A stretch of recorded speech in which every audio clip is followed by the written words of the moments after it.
Ang ating morning devotion para sa araw na ito ay hango mula sa Romans 7 verses 24 at 25.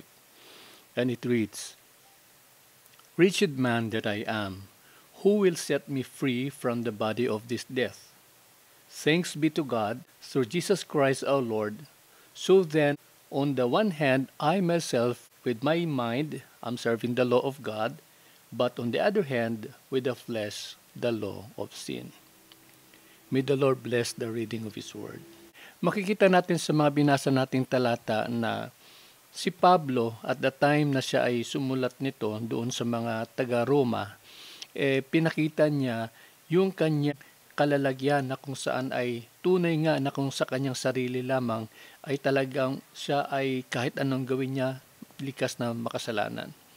Salamat sa Panginoong Hesus sapagkat si Hesus at nagbigay sa kanya ng daan upang sa gayon ay sa pamamagitan ng banal na Espiritu ang buhay niya ay nakatuon doon sa naisin, sa layunin ng Panginoon. At ang kahinaan ng katawan ay although nandyan pa rin po yan, pero hindi na siya naghahari sa buhay ng isang mananampalataya.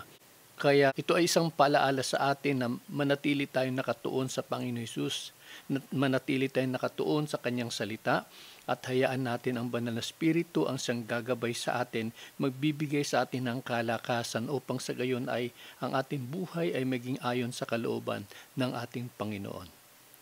Tayo'y manalangin.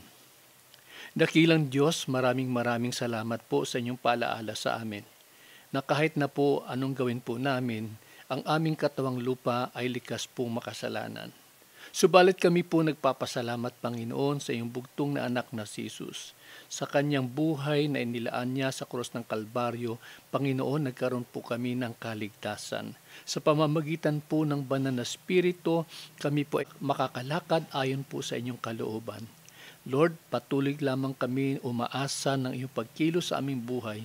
Tulungan niyo po kami, gabayan niyo po kami upang sa gayon ang aming buhay ay maging kaaya-aya sa iyong harapan, ang aming buhay ay maging isang ehemplo sa aming kapaligiran, Panginoon, na tunay nga na may Diyos na buhay, tunay nga na mayroon pong pag-asa, Panginoon, sa pamamagitan ng inyong salita.